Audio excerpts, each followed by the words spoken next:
인생에는 돌이킬 수 없는 순간들이 있다. 그때는 몰랐다. 그저 젊음의 치기로 꿈을 위한 선택이라고 생각했다. 하지만 지금 와서 생각해보니 나는 가장 소중한 것을 버리고 떠났던 것 같다. 강민수, 49. 해외에서 20년 넘게 살다가 한국으로 돌아온 지 이제 6개월이 되었다. 미국 실리콘밸리에서 IT 회사를 성공적으로 운영하다가 거액에 매각한 후 고국에서 새로운 사업을 시작했다. 겉으로 보기엔 더할 나위 없이 완벽한 인생이었다. 하지만 완벽해 보이는 것들에는 항상 빈 구멍이 있는 법이다. 나에게는 지워지지 않는 한 사람의 이름이 있었다. 한은주, 내 첫사랑. 20년이 넘는 시간이 흘렀지만 여전히 가슴 한구석에서 은은하게 타오르고 있는 이름. 새벽 5시. 한강이 내려다 보이는 펜트하우스에서 나는 늘 이 시간에 잠에서 깬다. 시차 때문일까 아니면 무언가에 쫓기는 듯한 마음 때문일까. 차가운 유리창에 이마를 대고 먼 곳을 바라보며 생각에 잠긴다. 오늘은 새 비서를 뽑는 날이었다. 사실 혼자서도 충분히 일할 수 있었지만 새로운 사업을 시작하면서 믿을 만한 조력자가 필요했다.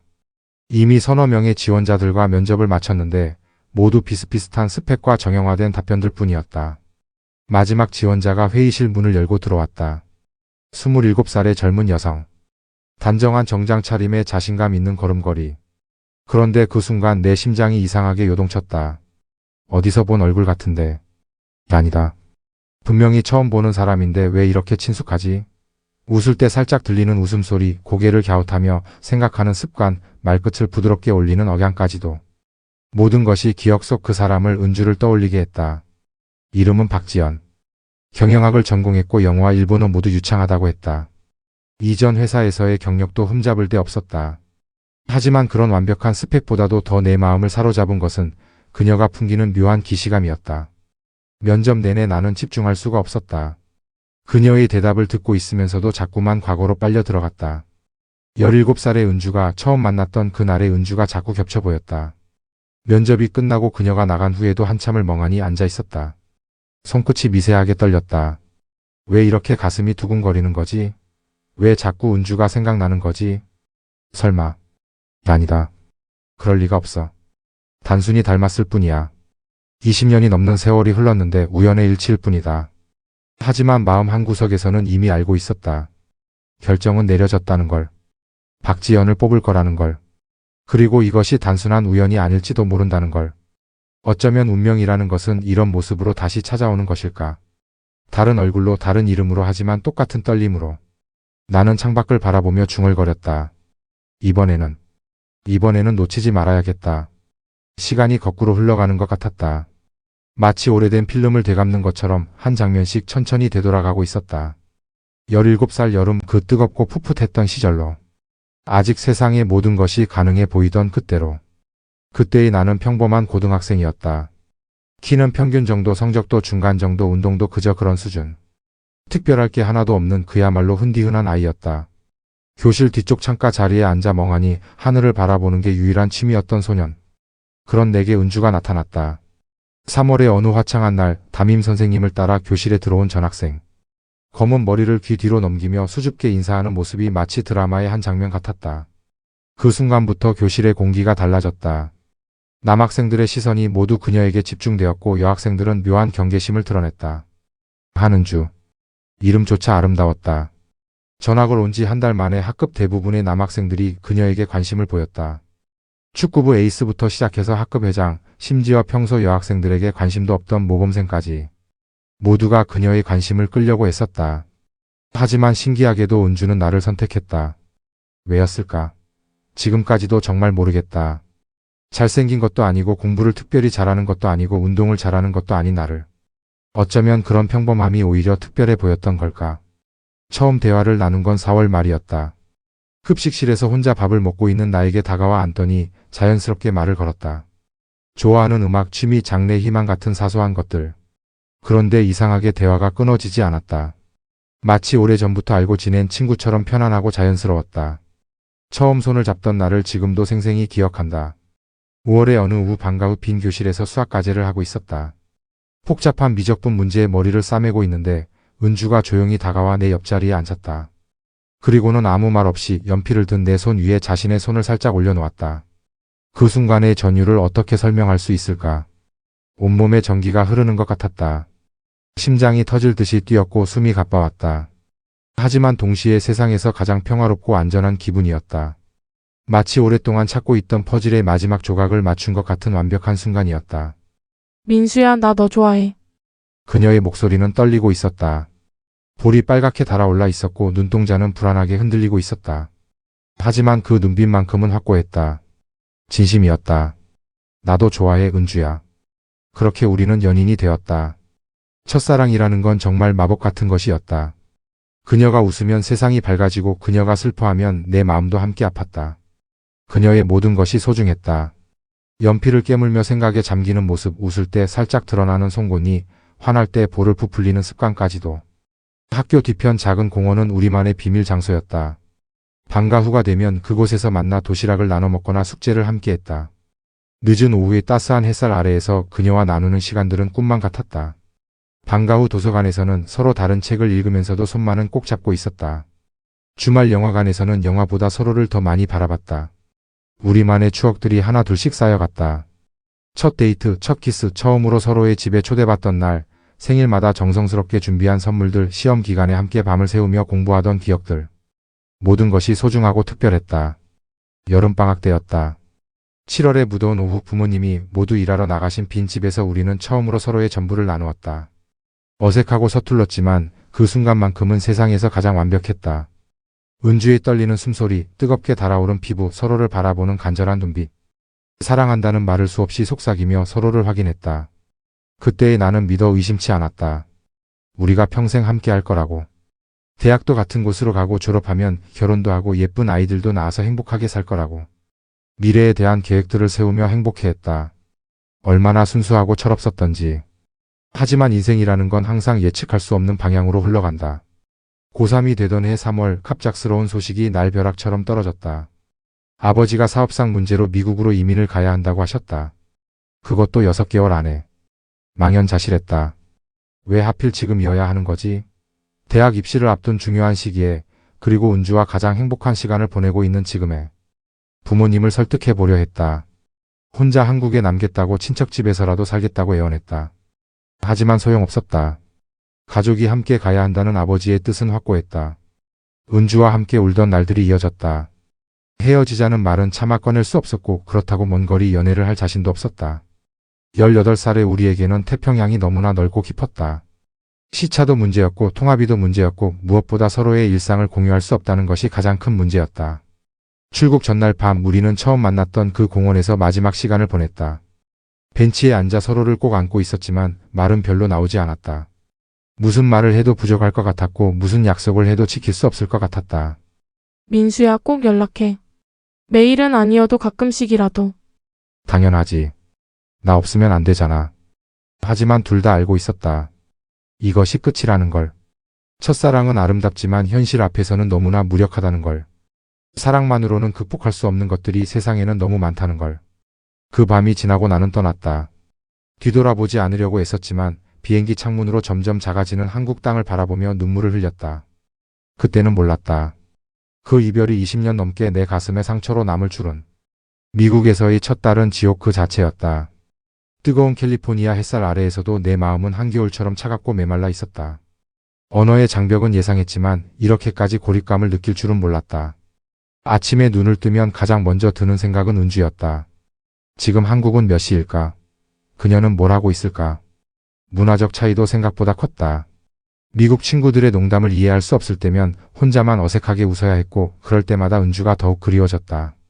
그녀와 함께라면 이런 외로움을 느끼지 않아도 될 텐데. 그녀의 따뜻한 손만 잡고 있어도 세상 무엇이든 이겨낼 수 있을 것 같았는데. 시차 때문에 연락하기도 쉽지 않았다. 내가 밤일 때 그녀는 한낮이었고 내가 학교에서 수업을 들을 때 그녀는 깊은 잠에 빠져 있었다. 서로의 일상이 엇갈리기 시작했고 점점 공통분모를 찾기 어려워졌다. 처음 한두 달은 정말 매일 연락했다. 이메일로는 하루에도 몇 번씩 긴 편지를 주고받았고 비싼 국제 전화비를 감수하며 목소리라도 들으려고 했었다. 그 당시 막 생겨나기 시작한 메신저에서는 밤새도록 대화를 나누기도 했다. 하지만 현실은 냉혹했다. 점점 간격이 벌어지기 시작했다. 하루 걸러 하루, 일주일에 한 번, 그리고 한 달에 한 번으로. 마치 서서히 식어가는 커피처럼 우리의 사랑도 조금씩 온기를 잃어가고 있었다. 새로운 환경에 적응하느라 바빴다는 핑계를 대기도 했지만 사실은 다른 이유가 있었다. 멀리 있는 연인에 대한 그리움이 점점 독이 되어갔다. 연락할 때마다 더 보고 싶어지고 더 간절해지고 더 아파했다. 그녀의 목소리를 들으면 행복하다가도 전화를 끊고 나면 더 큰 공허함이 몰려왔다. 차라리 있는 게 나을 것 같다는 생각이 들기 시작했다. 이런 고통을 계속 감내할 자신이 없었다. 은주도 마찬가지였을 것이다. 대학에 입학하고 새로운 친구들을 만나고 새로운 일상에 적응하면서 점점 바빠졌을 테다. 어쩌면 새로운 남자친구도 생겼을지도 모른다는 생각이 들면 가슴이 찢어질 듯 아팠다. 질투와 불안이 나를 잠식해갔다. 결정적인 순간은 1년 후였다. 한국의 추석 때 향수병에 견디다 못해 은주에게 전화를 걸었다. 벨소리가 몇 번 울린 후 전화가 연결되었는데 내가 기대했던 그녀의 목소리 대신 낯선 남자 목소리가 들렸다. 여보세요? 은주는 지금 잠시 자리를 비웠는데요. 그 순간 모든 게 끝났다는 걸 깨달았다. 마치 벼락을 맞은 것처럼 온몸이 마비되었다. 무슨 말을 해야 할지도 모르겠어서 그냥 전화를 끊어버렸다. 그 남자가 누구인지 은주와 어떤 관계인지 묻고 싶었지만 용기가 나지 않았다. 더 이상 연락하지 않았다. 은주도 마찬가지였다. 그렇게 우리의 첫사랑은 조용히 그리고 허무하게 막을 내렸다. 그 후 몇 년간은 정말 힘들었다. 밤마다 악몽에 시달렸고 아침에 눈을 뜨면 현실이 꿈이었으면 좋겠다고 생각했다. 공부에만 매달렸다. 그것만이 고통을 잊을 수 있는 유일한 방법이었다. 다른 여자들과 만나보기도 했지만 누구도 은주의 빈자리를 채워주지는 못했다. 항상 비교하게 되었다. 은주라면 이렇게 웃지 않았을 텐데, 은주는 이런 말을 하지 않았을 텐데. 모든 여자가 은주의 그림자처럼 느껴졌다. 첫사랑의 무게가 이렇게 무거운 줄 몰랐다. 대학을 졸업하고 실리콘밸리의 IT 회사에 취직했다. 일에 몰두하며 지냈지만 가끔 한국 음악을 듣거나 한국 영화를 볼 때면 어김없이 은주가 떠올랐다. 그녀는 지금 뭘 하고 있을까? 결혼했을까? 아이는 있을까? 행복할까? 몇 번 한국 친구들을 통해 소식을 듣고 싶었지만 차마 용기가 나지 않았다. 알고 싶으면서도 알기 무서웠다. 그녀가 행복하다면 괜히 내가 개입할 이유가 없었고 불행하다면 그것도 견디기 힘들 것 같았다. 어떤 소식이든 상처가 될 것 같았다. 시간이 흐르면서 점점 그 아픔도 무뎌졌다. 30대가 되어서는 몇 번의 진지한 연애도 했다. 결혼을 생각해본 여자도 있었다. 하지만 결정적인 순간마다 주저하게 되었다. 뭔가 부족한 것 같았다. 첫사랑의 그 강렬함, 그 순수함을 다시 느낄 수 없었다. 은주와 함께했던 그 전율, 그 떨림을 다른 누구에게서도 찾을 수 없었다. 그렇게 20년이 흘렀다. 사업도 성공했고 경제적으로도 여유로워졌다. 이제 정말 정착할 때가 되었다고 생각했다. 한국으로 돌아와서 새로운 시작을 하자고 마음먹었다. 혹시 모르지 않나? 운명이 우리를 다시 만나게 해줄지도. 그런 희미한 기대를 품고 고국 땅을 다시 밟았다. 면접을 통해 새로운 직원을 선발한 후 본격적인 업무가 시작되었다. 한국에 돌아온 지 이제 겨우 몇 개월 아직 모든 것이 낯설고 어색했다. 20년이라는 세월이 이 나라를, 이 도시를, 그리고 사람들을 얼마나 많이 바꾸어 놓았는지 매일매일 새삼 느끼고 있었다. 미국에서의 마지막 날들을 떠올려 보면 한국행을 결정했을 때의 마음가짐이 새삼 복잡했다. 실리콘밸리에서의 성공적인 커리어를 뒤로하고 고국으로 돌아온다는 것. 그 결정 뒤에는 단순히 사업 확장이라는 명분만 있었던 것은 아니었다. 어딘가 마음 한구석에 자리 잡은 그리움, 그리고 혹시 모를 재회에 대한 희미한 기대감이 있었던 것도 사실이었다. 하지만 막상 한국에 와서 보니 현실은 냉정했다. 서울 거리 곳곳이 완전히 새로워져 있었고 고등학교 시절 은주와 함께 거닐던 그 길들은 대부분 재개발로 사라져버렸다. 추억 속의 장소들을 찾아가 보았지만 그곳에는 더 이상 과거의 흔적이 남아있지 않았다. 시간은 정말 무정하게 흘러가 버린 것이었다. 면접 날 김지연이라는 지원자를 처음 봤을 때의 그 충격을 아직도 잊을 수 없었다. 면접실 문이 열리고 그녀가 들어오는 순간 마치 시간이 멈춘 것 같았다. 은주와 너무나도 닮은 그 분위기, 그 눈빛, 그 미소. 20년 전 기억 속의 그 모습이 고스란히 되살아나는 듯했다. 면접을 진행하는 내내 나는 동요를 감추기 힘들었다. 그녀의 대답을 들으면서도 마음 한편으로는 계속 은주를 떠올리고 있었다. 말하는 방식이나 고개를 살짝 기울이는 습관까지 너무나 많은 것들이 닮아 있었다. 우연의 일치라기에는 너무나 정확한 대자비였다. 그날 밤 잠들기 전까지 나는 그 면접 시간을 계속 되뇌었다. 혹시 이것이 운명의 장난일까? 20년 만에 돌아온 고국에서 첫사랑과 그렇게도 닮은 사람을 만나게 되다니. 하지만 동시에 두려웠다. 이런 감정을 느끼는 것 자체가 은주에 대한 배신 같기도 했고 그녀를 은주의 대리인으로 보는 것 같아서 미안했다. 사무실을 구하고 사업자 등록을 하는 일련의 과정들을 하나하나 처리하면서도 마음 어딘가는 늘 복잡했다. 새로운 시작이라고 다짐하면서도 지연에 대한 생각을 지울 수가 없었다. 과연 그녀를 채용하는 것이 옳은 일일까? 그러던 어느 월요일 아침이었다. 새로 채용된 직원들이 본격적으로 출근하기 시작한 첫 주였다. 나는 평소보다 일찍 사무실에 나와서 하루 일정을 점검하고 있었다. 창밖으로는 서울의 바쁜 아침 풍경이 펼쳐져 있었고 출근길 사람들의 발걸음이 분주했다. 9시 정각 사무실 문이 열리면서 직원들이 하나둘씩 들어오기 시작했다. 인사를 나누고 각자의 자리에 앉아 컴퓨터를 켜고 하루를 시작하는 모습들이 여느 회사와 다르지 않았다. 그런데 마지막으로 들어온 지연이 내 시선을 다시 한번 사로잡았다. 면접 때와는 다른 모습이었다. 업무용 정장 대신 캐주얼한 니트와 스커트를 입고 머리카락도 자연스럽게 내려뜨린 모습이 훨씬 편안해 보였다. 하지만 그럴수록 더욱 은주와 닮아 보였다. 특히 아침 햇살이 비치는 사무실에서 그녀가 미소를 지으며 인사할 때 나는 거의 숨이 멎을 뻔했다. 지연은 자신의 자리에 앉아 차분하게 업무를 시작했다. 컴퓨터를 켜고 메일을 확인하고 오늘 할 일들을 정리하는 모습이 매우 체계적이고 안정적으로 보였다. 일하는 모습조차 은주가 공부하던 모습과 흡사했다. 그 진지하면서도 우아한 자세, 집중할 때 살짝 내려오는 눈썹의 각도까지. 점심시간이 되어서야 처음으로 제대로 된 대화를 나눌 기회가 생겼다. 다른 직원들과 함께 근처 한식당에서 점심을 먹으면서 자연스럽게 서로에 대한 이야기를 주고받게 되었다. 대표님은 미국에서 오래 사셨나 봐요. 영어 발음이 정말 자연스러우시네요. 지연의 목소리는 맑고 따뜻했다. 그 음색마저 은주를 떠올리게 했다. 면접 때는 다소 경직되어 있었는데 이제는 훨씬 편안해 보였다. 20년 넘게 있었으니까요. 이제 한국말이 더 어색할 정도예요. 그렇게 오래 계셨는데 왜 한국으로 돌아오시게 되었어요? 거기서 더 좋은 기회가 많지 않았을까요? 순간 뭐라고 대답해야 할지 망설여졌다. 사업상의 이유라고 말하는 것이 무난했겠지만 왜인지 그녀 앞에서는 솔직하고 싶었다. 고향이 그리워서요. 그리고 미완성인 것들을 마무리하고 싶어서. 미완성인 것들이요? 그녀의 눈빛이 호기심으로 반짝였다. 그 순간 나는 확신했다. 이 여자는 단순한 우연이 아니다. 분명 운명이 우리를 다시 만나게 한 것이다. 비록 은주는 아니지만 어쩌면 새로운 시작을 위해 하늘이 보내준 선물일지도 모른다. 언젠가 기회가 되면 말씀드릴게요. 그렇게 대답하며 나는 미소를 지었다. 20년 만에 처음으로 진짜 미소였다. 회사 일이 급격히 바빠지면서 자연스럽게 지연과 보내는 시간이 늘어났다. 새로운 사업 확장으로 인한 늦은 야근, 갑작스러운 주말 출근, 시차를 무시한 해외 거래처와의 화상회의까지. 숨 돌릴 틈 없는 스케줄 속에서도 그녀는 항상 내 곁에서 든든한 버팀목이 되어주었다. 밤 10시가 넘어서야 끝나는 회의, 새벽 2시까지 이어지는 기획서 작성, 주말에도 쉬지 않는 전화통화들. 이런 살인적인 일정을 소화하면서도 지연은 한 번도 불평하지 않았다. 오히려 내가 지쳐 보일 때마다 따뜻한 커피 한 잔을 건네주며 조용히 미소 지어 보였다. 야근이 끝나고 함께 저녁을 먹는 일도 점점 잦아졌다. 처음엔 단순히 업무 연장선상에서의 식사였다. 늦은 시간까지 함께 일한 동료와의 간단한 식사. 그 이상도 이하도 아니었다. 하지만 언제부턴가 우리의 대화는 업무를 벗어나 개인적인 영역으로 흘러들기 시작했다. 어느 목요일 저녁 근처 이탈리안 레스토랑에서 파스타를 먹고 있을 때였다. 은은한 조명 아래에서 지연이 갑작스럽게 물었다. 대표님은 왜 결혼 안 하세요? 포크를 든 손이 잠시 멈췄다. 예상치 못한 질문에 당황스러웠다.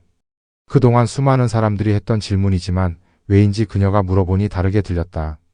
글쎄요, 아직 운명의 사람을 못 만났나 봐요. 운명의 사람이요? 그런 게 정말 있을까요? 그녀의 눈빛이 진지했다. 단순한 호기심이 아니라 마치 무언가를 확인하려는 듯한 간절함이 담겨 있었다. 있다고 생각해요. 첫눈에 반하고 모든 게 완벽하게 맞아떨어지는 그런 사람 말이에요. 그때 지연이 묘한 표정을 지었다. 뭔가 말하고 싶어 하는 것 같았지만 입술을 꾹 다물고는 결국 아무 말도 하지 않았다. 그 침묵 속에 무언가 깊은 의미가 숨어 있는 것 같았지만 나는 그것이 무엇인지 알 수 없었다. 지연 씨는 어때요? 남자친구 있어요? 아니요. 저도 아직 그런 사람을 못 만났어요. 그 순간 이상한 안도감이 마음속으로 스며들었다. 왜일까? 그저 직원일 뿐인데 왜 그녀에게 남자친구가 없다는 말이 이렇게 다행스럽게 느껴지는 걸까? 그로부터 며칠 후 하늘에서 굵은 빗방울이 떨어지기 시작했다. 갑작스러운 소나기였다. 우산을 깜빡하고 나온 나에게 지연이 자신의 작은 우산을 같이 쓰자고 제안했다. 좁은 우산 아래에서 어깨가 자주 스쳤다. 그때마다 묘한 전율이 온몸을 파고들었다. 그녀에게서 나는 은은한 향수 냄새가 어딘지 그리웠다. 장미와 바닐라가 섞인 듯한 향기였는데 왜인지 오래전 어딘가에서 맡아본 것 같은 기시감이 들었다. 비에 젖은 그녀의 머리카락이 바람에 흩날릴 때마다 가슴 한구석이 찌릿하게 아려왔다. 대표님 혹시 고등학교 때 사귄 여자친구 있었어요? 갑작스러운 질문에 발걸음이 멈췄다. 빗소리만이 우리 사이의 침묵을 메우고 있었다. 왜 그런 걸 물어봐요? 그냥 궁금해서요. 첫사랑 이야기 같은 거 말이에요. 첫사랑. 은주. 그 이름만 떠올려도 가슴이 아려왔다. 20년이 넘는 세월이 흘렀건만 여전히 상처는 아물지 않은 채로 남아 있었다. 있었죠. 하지만 오래된 일이에요. 그 사람 이름이 뭐예요? 왜 그걸 알고 싶어 해요? 그냥 정말 궁금해서요. 그녀의 목소리에는 단순한 호기심을 넘어선 무언가가 담겨 있었다. 마치 간절한 기다림 같은 것이. 한참을 망설이다가 나는 조용히 입을 열었다. 은주. 한은주였어요. 그 순간 지연의 발걸음이 완전히 멈춰버렸다. 우산이 기울어지면서 차가운 빗방울이 내 어깨에 떨어졌다. 그녀의 얼굴이 창백하게 변했다. 괜찮아요. 아, 네. 괜찮아요. 하지만 그녀의 표정은 전혀 괜찮아 보이지 않았다. 마치 큰 충격을 받은 것처럼 동공이 흔들리고 있었다. 무언가 중요한 비밀을 들킨 사람처럼 당황하고 있었다. 그날 이후로 지연의 태도가 미묘하게 달라지기 시작했다. 더 조심스러워졌고 가끔 나를 바라보는 눈빛이 복잡해 보였다. 말을 할 때도 머뭇거리는 일이 많아졌고 예전처럼 자연스럽게 농담을 주고받지도 못했다. 무슨 일이 있는 걸까? 내가 무심코 한 말이 그녀에게 상처를 준 걸까? 부산 출장을 함께 다녀온 날이었다. 새로운 거래처와의 중요한 미팅을 성공적으로 마치고 KTX를 타고 서울로 돌아오는 길이었다. 창밖으로 어둠이 깔린 풍경이 빠르게 지나가고 있었다. 열차가 대전을 지나 서울에 가까워질 무렵 지연이 갑자기 진지한 표정으로 나를 바라보며 말했다. 대표님, 저 고백할 게 있어요. 심장이 갑자기 빨리 뛰기 시작했다. 무언가 중대한 이야기가 나올 것 같은 예감이 들었다. 뭔데요? 저 대표님을 좋아해요. 직원으로서가 아니라 남자로서요. 세상이 멈춘 것 같았다. 열차의 규칙적인 바퀴 소리만이 우리 사이의 침묵을 채우고 있었다. 이런 상황을 어떻게 받아들여야 할까? 어떻게 반응해야 할까? 지연 씨. 아니에요. 답은 안 들어도 돼요. 그냥 말하고 싶었어요. 혼자 가슴에만 담아두기에는 너무 힘들었어요. 그녀의 목소리가 떨리고 있었다. 용기를 내어 자신의 마음을 털어놓는 것이 얼마나 어려운 일인지 알 수 있었다. 그 순간 나는 그녀의 용기에 감동했고 동시에 혼란스러웠다. 그날 밤 집에 돌아와서도 잠이 오지 않았다. 침대에 누워 천장을 바라보며 지연의 고백이 계속 머릿속을 맴돌았다. 그녀의 떨리는 목소리, 간절한 눈빛, 용기를 낸 고백. 모든 것이 생생하게 되살아났다. 나는 그녀에게 어떤 감정을 느끼고 있는 걸까? 단순한 호감일까? 아니면 그 이상의 무언가일까? 처음엔 은주를 닮았다는 이유로 관심을 가졌지만 언제부턴가 그녀 자체에게 끌리고 있음을 부인할 수 없었다. 솔직히 인정해야 했다. 나도 그녀에게 끌리고 있었다. 그녀의 따뜻한 미소, 세심한 배려, 일에 대한 열정, 그리고 무엇보다 나를 바라보는 그 순수한 눈빛. 모든 것이 나를 조금씩 변화시키고 있었다. 하지만 동시에 두려웠다.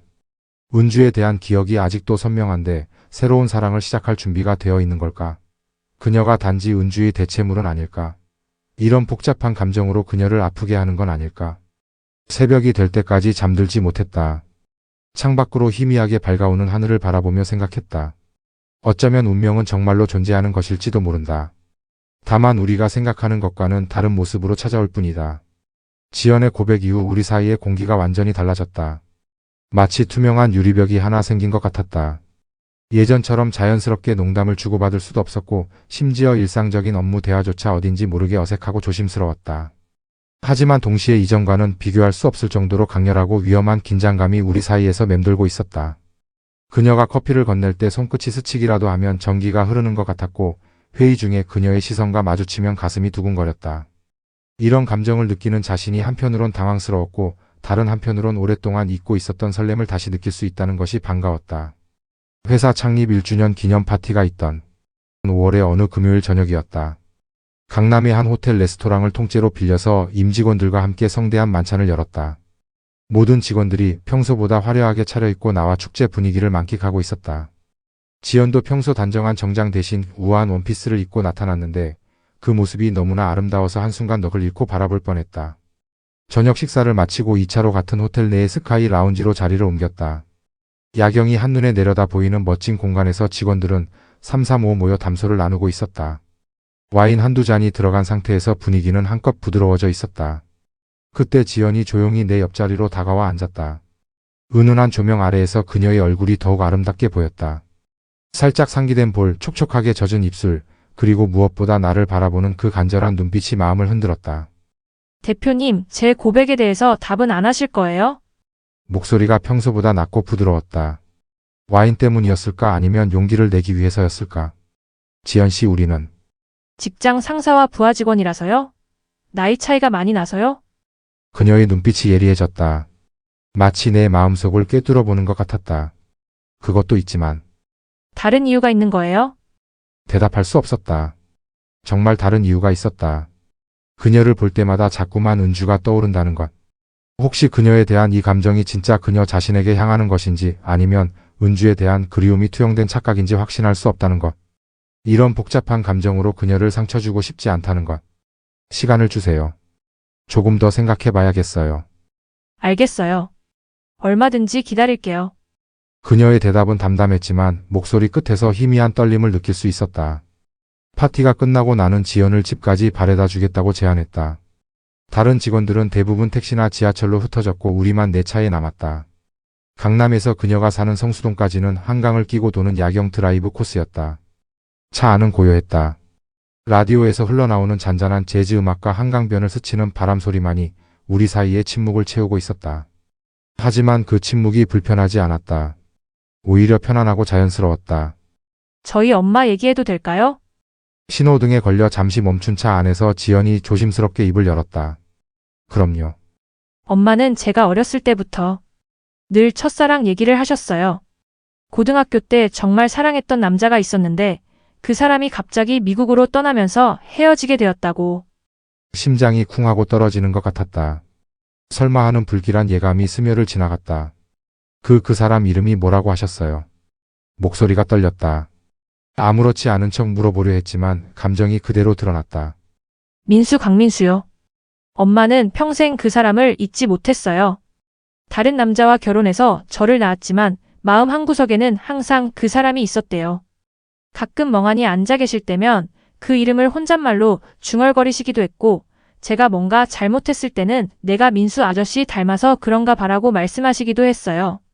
온 세상이 무너지는 기분이었다. 마치 거대한 파도가 갑자기 몰려와 모든 것을 휩쓸어가는 것 같았다.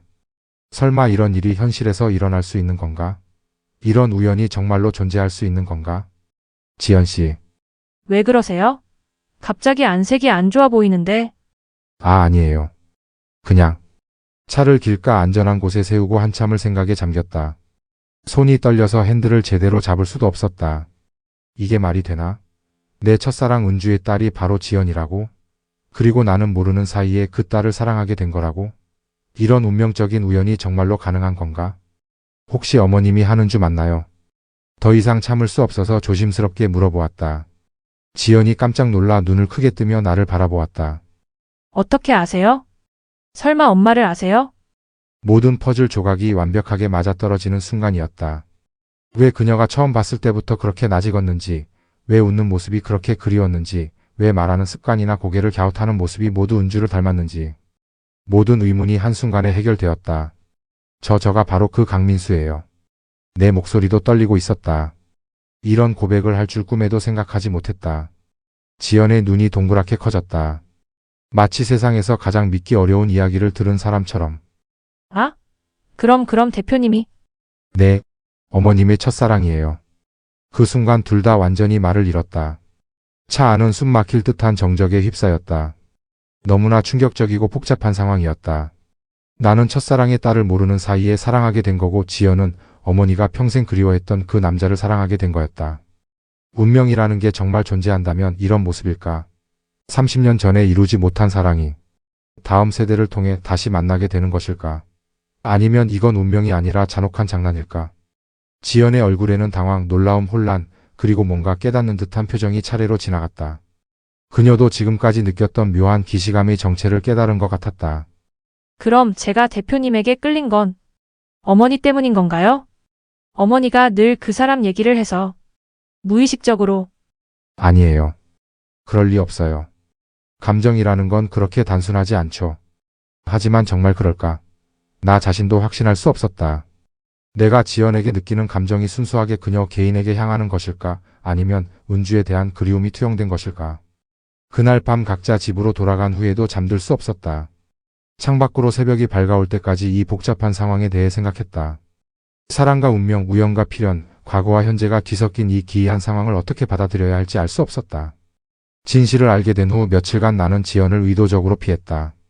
그녀와 마주치지 않기 위해 일찍 출근해서 늦게 퇴근했고 불가피하게 마주쳐야 할 회의 시간에는 최대한 시선을 맞추지 않으려 했었다. 어떻게 해야 할지 도무지 알 수 없었다. 머릿속이 복잡하게 얽힌 실타래처럼 엉켜 있었다. 이런 상황에서 내가 느끼는 감정이 과연 진짜일까? 혹시 30년 동안 가슴 깊이 묻어두었던 은주에 대한 그리움이 그녀를 닮은 딸에게로 옮겨간 것은 아닐까? 아니면 정말로 박지연이라는 개별적인 존재를 온전히 사랑하고 있는 걸까? 이런 의문들이 끝없이 머릿속을 맴돌았다. 지연도 나와 마찬가지로 혼란스러워하는 것 같았다. 업무를 보다가도 자꾸 시선이 마주쳤지만 우리는 둘 다 어색한 미소만 지으며 먼저 고개를 돌렸다. 말을 걸고 싶어도 뭐라고 첫 마디를 꺼내야 할지 몰랐다. 평범한 업무 이야기조차 이상하게 무거워 보였다. 그렇게 일주일이 지나서야 지연이 먼저 용기를 내어 말을 걸어왔다. 퇴근 시간이 다 되어가는 저녁 7시경, 다른 직원들이 대부분 자리를 비운 조용한 사무실에서였다. 대표님, 이렇게 계속 피할 수는 없잖아요. 그녀의 목소리에는 단호함과 동시에 간절함이 섞여 있었다. 지연 씨, 저도 정말 많이 생각해 봤어요. 이상하고 복잡한 상황인 건 분명하지만 제 마음만은 거짓이 아니에요. 그녀의 눈빛이 그 어느 때보다 진지하고 선명했다. 흔들림 없는 의지가 담겨 있었다. 하지만 이건 너무 복잡해요. 당신 어머님은 엄마가 뭐 어때서요? 엄마는 이미 아빠와 결혼해서 나름대로 행복하게 살고 계세요. 그 첫사랑도 이제는 아름다운 추억일 뿐이라고 하셨어요. 그래도 도덕적으로 이건 도덕이요? 사랑에 무슨 도덕이 있어요? 마음이라는 게 내 뜻대로 되나요? 저는 대표님을 진심으로 사랑해요. 엄마의 첫사랑이어서가 아니라 강민수라는 한 사람의 남자로서 사랑하는 거예요. 그 말이 가슴 깊숙이 파고들었다. 나 역시 그녀를 은주의 딸이 아닌 박지연이라는 독립적인 한 사람의 여성으로 보고 있었다. 그녀만의 독특한 매력, 따뜻한 성격, 일에 대한 열정, 나를 바라보는 순수한 눈빛. 이 모든 것들이 은주와는 전혀 다른 그녀만의 것이었다. 하지만 만약 사람들이 이 사실을 알게 되면 누가 알아야 해요? 굳이 모든 사람에게 우리의 사연을 털어놓을 필요는 없잖아요. 우리만 아는 비밀이면 되는 거 아닌가요? 그녀의 논리는 명쾌했다. 하지만 내 마음속에는 여전히 복잡한 감정들이 꿈틀대고 있었다. 그날 밤 우리는 결국 선을 넘었다. 야근을 핑계로 둘만 남은 사무실에서 서류를 정리하다가 자연스럽게 가까워진 거리. 서로를 바라보는 간절하고 뜨거운 눈빛. 그리고 오랫동안 참아왔던 감정이 폭발하듯 터져나온 첫 입맞춤. 그 순간 모든 고민과 번민이 눈 녹듯 사라졌다. 이것이 옳고 그름의 문제가 아니라 피할 수 없는 운명의 문제라는 걸 온몸으로 깨달았다. 30년 만에 다시 찾아온 사랑. 비록 전혀 예상하지 못했던 기이한 형태였지만 이것만큼은 부인할 수 없는 진실이었다. 그녀의 입술은 부드럽고 따뜻했다. 은주와는 전혀 다른 느낌이었다. 이 순간 나는 확신할 수 있었다. 내가 사랑하는 사람은 과거의 은주가 아니라 현재의 지연이라는 것을. 며칠간은 달콤하고 행복한 시간이 이어졌다. 회사에서는 여전히 상사와 부하 직원의 관계를 유지했지만 아무도 없을 때면 연인으로서 서로를 아꼈다. 짧은 스킨십, 살며시 주고받는 눈빛, 작은 쪽지로 전하는 사랑의 메시지들. 모든 것이 감미롭고 소중했다. 하지만 행복한 시간은 생각보다 오래가지 않았다. 금요일 오후 갑작스럽게 지연이 교통사고를 당했다는 연락을 받았다. 횡단보도를 건너다가 신호를 무시한 오토바이와 부딪혔다고 했다. 다행히 크게 다치지는 않았지만 안전을 위해 하루 입원 관찰을 해야 한다는 의사의 판단이었다. 급히 병원으로 달려가서 응급실에서 그녀를 만났을 때 내 심장은 터질 듯이 뛰고 있었다. 만약 더 큰 사고였다면, 만약 그녀를 영원히 잃게 되었다면 어떻게 했을까? 그제서야 그녀가 내게 얼마나 소중한 존재가 되었는지 절실하게 깨달았다. 보호자로서 입원 서류를 작성하게 되었다. 사실 정식 보호자는 아니지만 연락을 받고 가장 먼저 병원에 도착한 사람이 나였기 때문이었다. 그때 서류에서 지연의 전체 가족 정보를 보게 되었다. 환자명 박지연. 생년월일 1998년 7월 22일. 어머니 한은주. 생년월일 1981년 3월 15일. 1981년 3월 15일. 그 순간 온몸에 소름이 돋았다. 바로 은주의 생일이었다. 고등학교 때 그렇게 많이 축하해 주었던 18살 생일에는 작은 케이크를 사서 깜짝 파티를 열어주었던 그 날짜. 더 이상 의심의 여지가 없었다. 지연은 정말로 내 첫사랑 은주의 딸이었다. 그리고 나는 그 딸과 사랑에 빠져 있었다. 운명의 아이러니였을까 아니면 잔혹한 장난이었을까? 침대에 누워있는 지연을 바라보며 복잡한 감정이 밀려왔다. 사랑과 죄책감, 행복과 불안이 뒤섞인 이상한 기분이었다. 하지만 한 가지만은 확실했다. 이 모든 복잡한 상황에도 불구하고 나는 그녀를 사랑하고 있다는 것이. 지금 나는 병실 한 구석에 놓인 의자에 앉아 지연이 잠들어 있는 모습을 조용히 바라보고 있다. 새하얀 시트에 둘러싸인 그녀의 얼굴은 고요하고 평화로웠다. 가끔 고통으로 인해 미세하게 찌푸려지던 이마도 이제는 편안해 보인다. 그 평온한 얼굴에서 은주의 어린 모습이 어른거린다. 하지만 이제는 명확하게 구별할 수 있다. 은주와 지연. 어머니와 딸. 과거의 기억과 현재의 현실. 30년이라는 긴 세월이 흘러나는 첫사랑의 딸과 사랑에 빠졌다. 이것을 운명이라고 해야 할까 아니면 신이 내린 잔혹한 시험이라고 해야 할까? 어쩌면 둘 다일지도 모른다. 사랑이라는 달콤한 선물과 함께 온 도덕적 딜레마라는 씁쓸한 톡배. 사람들은 분명 말할 것이다. 비도덕적이라고 있을 수 없는 일이라고 상식적으로 이해할 수 없다고. 하지만 사랑이라는 원초적인 감정 앞에서 도덕과 상식이 과연 무슨 소용이란 말인가? 마음이라는 것이 내 의지대로 움직여준다면 얼마나 좋을까? 지연이 천천히 눈을 뜨더니 나를 발견하고는 희미한 미소를 지었다. 그 미소 하나만으로도 내 마음속 모든 걱정과 불안이 눈 녹듯 사라져버렸다. 우리는 말없이 서로를 바라보며 많은 이야기를 나누었다. 걱정, 안도, 사랑, 그리고 미래에 대한 막연한 불안까지. 그녀가 조심스럽게 물었다. 우리가 이 복잡하고 위험한 상황에서도 계속 함께 할 수 있을까 하고. 나는 한참을 생각했다.